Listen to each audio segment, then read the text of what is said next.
আজকে আমার ছোট ছেলের জন্মদিন, ওই জন্য আমি দুধ নিয়ে নিয়েছি, ছানা কাটিয়ে নেব পান্তুয়া বানাবার জন্য। এবারে আমি ছানাটা কাটিয়ে নিচ্ছি।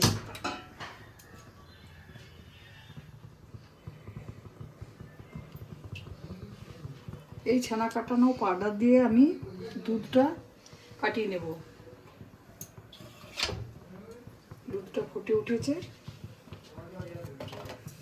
এবার আমি পাউডারটা দিয়ে দিচ্ছি।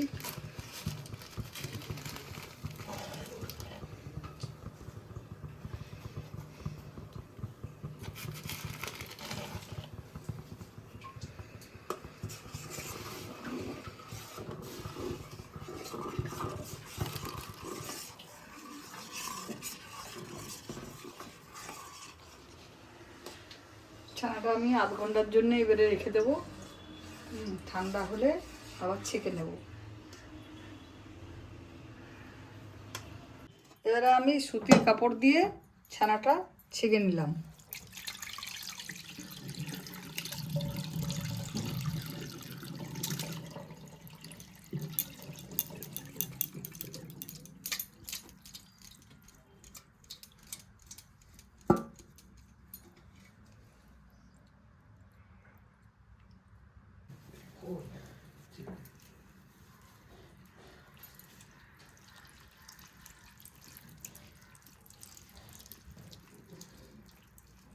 আমি এবারে ছানাটাকে হাত দিয়ে চেপে চেপে পুরো জলটা নিগড়ে ফেলে দিতে হবে। এটা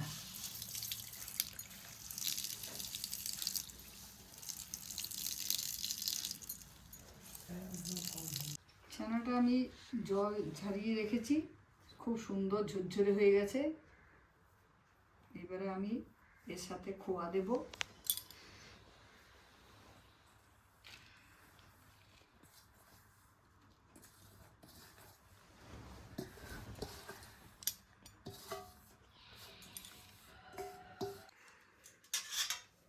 এর সাথে আমি সুজি দিচ্ছি।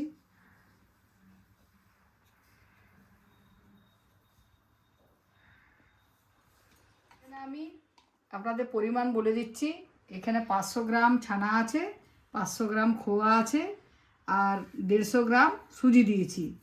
এখানে আবার আমাকে আটা দিতে হবে 150 গ্রাম। এখানে চিনি নিচ্ছি আমি পরিমাণ মতো 2 চামচ। এবারে আমি আটাটাকে মাখিয়ে নেব ভালো ঘি দিয়ে।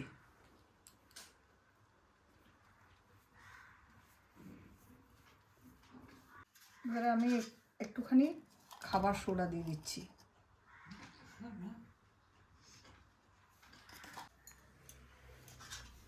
এলাচের গুঁড়ো হাফ চামচ মতো এলাচের গুঁড়ো দিলাম। এগুলোকে মাখিয়ে নিচ্ছি।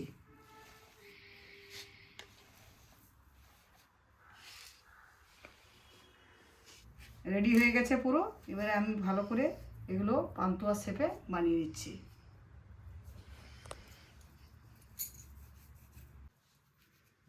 আমি লম্বা লম্বা করে বানিয়ে নিচ্ছি। আপনারা চাইলে এটা গোলও করতে পারেন, চেপটাও করতে পারেন, যেমন খুশি করতে পারেন।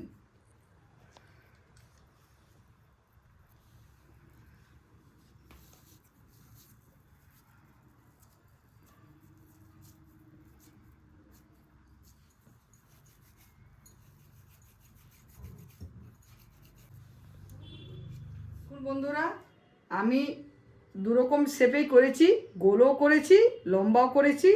এবারে আমি তেলে এগুলোকে ভেজে নেব। গ্যাসটা ধরিয়ে নিচ্ছি।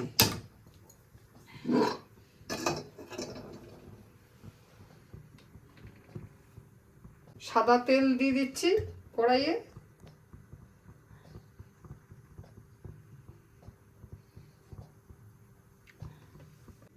আমি রসটা আগের থেকে করে রেখেছিলাম যাতে ঠান্ডা হয়ে যায়।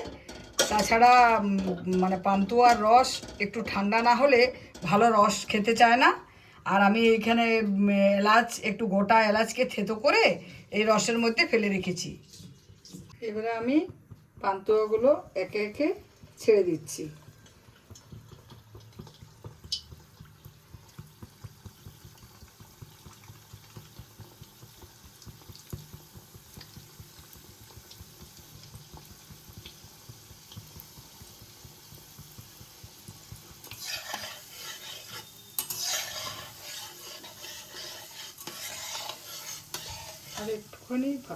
আর একটুখানি ভাজলেই এগুলো হয়ে যাবে।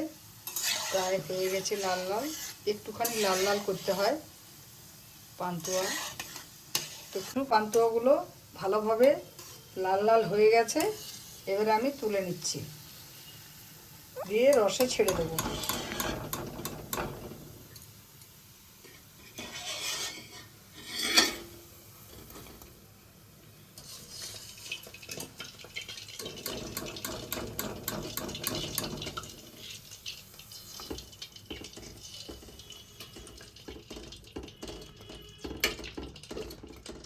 বন্ধুরা, আমি পান্তুয়া বানিয়েছি, কীরকম হয়েছে আমি এবারে আপনাদেরকে কেটে দেখিয়ে দিচ্ছি।